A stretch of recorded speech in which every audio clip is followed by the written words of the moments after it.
Story 1. We did not see him much after he got his girlfriend pregnant and had to drop out of 7th grade. I am not joking.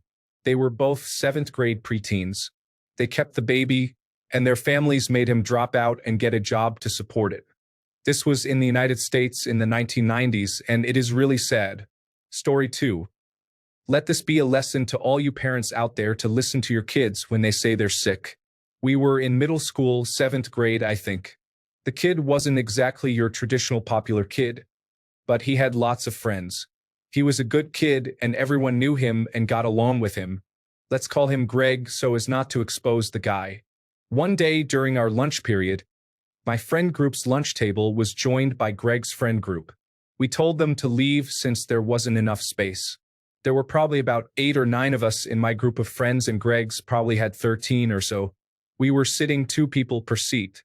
When we asked them why they didn't sit at their own table, one of them pointed at Greg, who was sitting at an empty lunch table all by himself and said, "Look at Greg, he had an accident in class. He smells so bad, bro." The poor kid just sat there staring at a wall the entire lunch period. I'll never forget that face either. He was just completely void of all emotion. It was so sad to look at. I've never seen anyone look so hollow. Turns out Greg had a stomach virus or something and was actually sick. But since he didn't have a fever, his mother sent him to school anyway. The guy was in algebra and had the accident so noticeably it was impossible not to notice.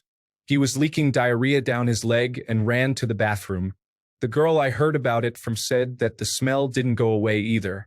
The worst part of it all, though, was that it happened early in the morning, and his mother came to deliver him a change of pants, but didn't pick him up or anything. The poor kid had to sit through the rest of the school day. I look back on that and still think about how crazy it was that within a day, he lost every one of his friends and his entire social life was ruined for the next 5 years. Even in high school, he was known as that kid who had an accident in the 7th grade. Story 3. There was a big fight between him and another kid who was a pretty big jerk. Everyone knew it was coming, and there was a decent-sized crowd. Everyone was rooting for him. He ended up really beating the guy quite badly, which I think shocked most of the kids. Fights at school usually got broken up quickly, but this was off-site after school, so there was no authority figure to stop it. Then, he smashed the kid's car windows with a tire iron before whipping it out and urinating on the kid, who was still unconscious. This was before camera phones, but someone brought a digital camcorder, and the video wound up on a couple of websites. Everyone in school ended up seeing it, and no one really looked at that kid the same way again. Story 4. Last day of school, if I remember correctly. One of the well-liked class clown types played a fake seizure prank in a certain teacher's class. He didn't realize she had a student literally die in her arms the previous year, and she had a panic attack thinking it was happening again. The people who knew about her history quickly spread the word and everyone criticized him for it. He denies it happened to this day, but I was in the room when it happened. I remember being afraid for him, then growing annoyed and silently angry when he started laughing while she began to cry. Story 5. Bullied a kid into killing himself. Believe it or not, he did not lose popularity over that, just wanted to say that to show you how much of a horrible person he is. He lost popularity from accidentally snitching on his friends after taking 4 edibles that they provided for him. Story 6. She started a fight with another popular girl over something petty. The other popular girl, unbeknownst to us all, practiced a martial art and delivered with one hand the most beautiful, graceful punch that I have ever had the pleasure of seeing while pulling out a chunk of hair with the other. The other girl was suspended and rose higher than ever, while the popular girl who started the fight became little more than a laughingstock with a temporary bald spot. Story 7. A popular guy in school had cancer and underwent surgery to remove it. He was celebrated and supported by the entire local community. About 4 years after graduation, he was arrested for child pornography. Story 8. Caught jerking off by sister in junior high. Immediate dropout of cool crowd. I couldn't understand it. It seemed obvious every teenage boy was doing that daily. Story 9. A new kid started at our junior high, and according to every girl in it, he was really good looking. He got the kind of out-of-nowhere attention the rest of us envied. For a week, he was the most popular kid in school. But after a week, the excitement died down, and it dawned on all of them that he consistently tucked in his t-shirts and played the clarinet. And that was the end of that. Story 10. Life happened. Our senior class president was popular with everyone. But then he graduated, almost immediately got a sophomore girl pregnant, had to drop out of college to get married and start raising a family. Real life work just drained the coolness out of him. I saw him again at our 25th high school class reunion. He was still stuck in high school mode, never really matured or moved on in life, yet looked prematurely old at 43. Sad, really. Story 11. One of the kids at our school lived with his grandma because his parents died. A troublemaker and a group of his friends started harassing the old lady whenever she came to pick him up. The principal was informed about this, and they ended up getting expelled altogether. Story 12. The popular kid in my school destroyed his popularity by making friends with the two gay kids, me and another guy. Everyone just naturally assumed he was gay and felt he shouldn't have everyone hanging out with him. He wasn't, and he still isn't. He was just a really cool and fun guy who got tired of the other kid getting harassed by his own friend group. No one ever really bothered me for being gay, though I was teased for being tall, having crooked fingers, and wearing glasses, but never for being gay. Regardless, he was actually really cool to hang out with, and we were great friends until he died shortly after high school. Story 13. I'm not saying this out of spite or to be mean in any way, just what happened. This is somewhat reading between the lines a bit after it happened. The most popular girl and arguably the most beautiful at my high school in our little town, population about 30,000 at the time, was nice enough to pretty much everyone. But of course, she hung out with the star athletes and other popular and good-looking kids. We graduated and she went off to a big college, and suddenly she wasn't the center of attention anymore, not the most popular, not the best looking. She started doing drugs and apparently overdosed and died. To be honest, it must be difficult when you are literally the center of attention popularity-wise and then not. Story 14. On multiple sports teams, basketball, football, rugby, I used to hang out with the popular crowd. We would hang out after sports and head into town on the weekends. For years, I thought we were pretty good friends. This changed after I started senior high school in the UK and my father suddenly died 5 weeks in. I was off for 6 weeks and didn't return until after Christmas. In that time, the popular crowd seemed to have forgotten I existed. This was probably made worse by the coaches putting me on the bench since I hadn't been to training. No one offered any condolences except my oldest friend who came around to my house the night it happened. At 14, it was hard to understand. It was a difficult time in my life. In hindsight, I recognized they lacked the emotional maturity to deal with something like that, so they just ignored it. Luckily, I became close with the nerds and musicians and established proper friendships. 2 decades later, we have all moved away from home in pursuit of careers. Yet we all hang out at least once a year. Story 15. He stole my guitar, assaulted my girlfriend, kicked me out of the band that I had started, called in a bomb threat to prom, getting it canceled because the girl he assaulted didn't want to go with him. He got caught with a half-pound of marijuana and informed on every dealer in town. And then his grandfather, the sheriff, swept everything under the rug and moved him to a new school. A few years after that, he went to prison for throwing his pregnant wife down 2 flights of stairs. Story 16.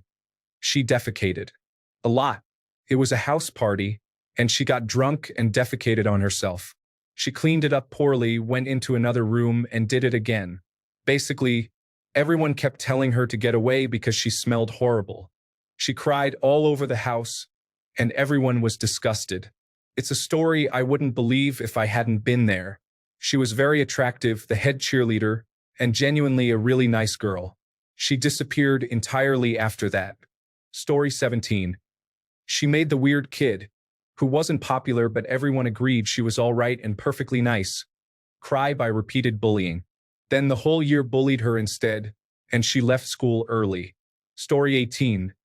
When I was young, someone started a rumor about the popular girl in our school. They said their cousin had caught her masturbating with a carrot. After that, it was over. Her nickname was Carrot. We weren't a very creative school. Story 19. He was with one of the hottest girls in high school. Then he cheated on her a ton of times, got hardcore into drugs, never went to class, and then dropped out. Nobody talked about him or invited him to anything after that. Story 20. The most popular person at one of my high schools was an all-star football player. Scholarships were planned, and everyone was convinced he would go professional. One year, he went to prison for rape, which happened at school in the bathroom. Time passed, maybe a year or two, and the woman came forward and admitted that she had not actually been raped. I don't know what happened to her, and I don't even remember her name, but the guy was released. He did return to school, but at that point, the damage was already done.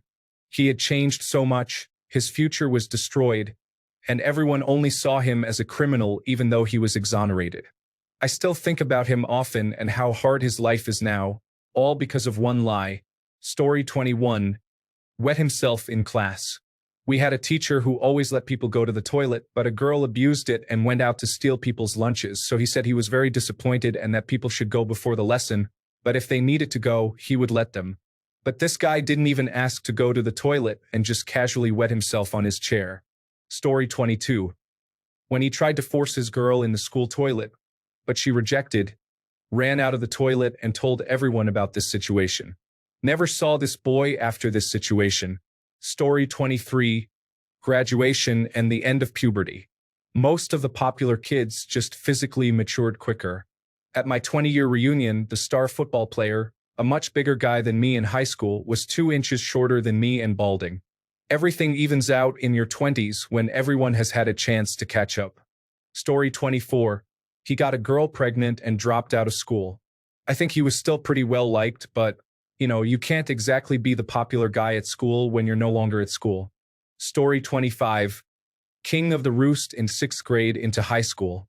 Then was caught standing on a bathroom sink at a public swimming pool, looking through a ventilation hole into the ladies' bathroom where one of our female classmates was changing, and was pleasuring himself at the time.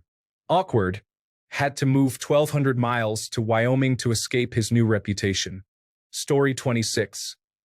He was in the news for moving out of an apartment and leaving his dog inside to starve to death. He went from the golden boy at our high school to a social pariah in our town in a matter of a couple of years. Story 27. This kid was definitely the most popular in our year group back in secondary school. But after year 10, nobody really cared much, and he mostly lost his crowd of followers.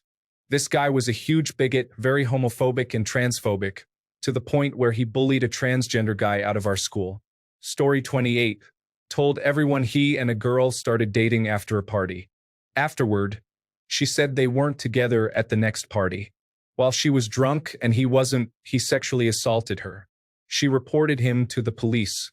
He got kicked out and lost all his popularity instantly. Very justified. Story 29. I was weirdly popular in elementary school. Everyone knew my name and I still don't quite know why. I mostly hung out with 1 or 2 people. Then one day my back pain became unbearable, and it turned out I had 4 fractures in my spine, so I was homeschooled after that. Story 30. In my experience, the popular kids weren't actually popular. They were just conventionally attractive and mean. Everyone thought they were unpleasant. The thing that really broke the illusion was at prom. One of the meanest kids went to smoke a joint in the bathroom but triggered his irritable bowel syndrome and had an accident. He managed to leave out the fire exit before anyone saw him but left his soiled suit trousers and Gucci belt in the toilet. Word very quickly got around, and of course our entire school year was there. I saw him a few years later queuing for a club as we had some loose mutual friends. He said something unkind to me, so I asked, "Didn't you have an accident at prom?" He got really aggressive, which got him pulled out of the queue by a bouncer. The best part was his mates just went in without him. I don't even think they liked him. Story 31. They usually date high-profile people on the school social ladder, and then there's the messy breakup. If the girl or guy is sweet and really lovable, the other just gets shunned. Teens can be very cruel en masse. I've watched it happen over and over while in school. Jocks who never grow up think that they got away with this or that because the coach covered for them, and then out of school, the coach is not around anymore. I've seen this happen between middle school and high school, too. Sometimes, later in life, they commit career suicide and live out their days talking about when they had it all while surrounded by nothing. Story 32. I was part of the popular group, but not the most popular in the group. I liked my friends in other cliques, and that caused friction sometimes, but I loved my other friends, so it was what it was. I also liked dating punk or alternative boys, so I was never invited to the group dates, but that was fine. Being the most popular wasn't all that important to me. The girl in the group who was the most popular quickly ended up being the most disliked girl in our grade. Before she faded into irrelevance, she was always just a little bit ahead of the trend. Her hair a little straighter, her clothes a little newer, her web design on MySpace a little harder to replicate. Her mom let her get gel nails. She was also a little bit meaner than us. Being mean wasn't a prerequisite to being popular at my school. A little more willing to bend the friendship and loyalty of the group, like starting rumors about other girls in the group. Anyhow, one day she randomly decided to start dating or pursuing everyone's boyfriends and crushes. This was in 8th grade, so boyfriends and crushes were basically the most important thing at that time. It was out of nowhere. Like, we don't know if she was bored or watched a movie that influenced her or what, but overnight she was out to set our clique on fire. Well, we all decided to ignore her. She couldn't sit with us at lunch. We invited some other girl to come sit with us in her spot. We didn't invite her to parties or each other's sporting events. We let other girls know she was trying to mess up relationships, and we all removed her from our MySpace pages. If you interacted with her, you'd be kicked from the group too. Well, the next year she moved to the neighboring school district because no one would be friends with her. Looking back, we were really harsh about this. We probably could have given her a warning to knock it off before just flipping on her. Maybe she would have calmed down, and the rest of her high school career wouldn't have been so rocky. In hindsight, we were the bullies during the time we purposefully excluded her. Teenage girls, man. Happy I made it out. Would not want to relive it despite having fun.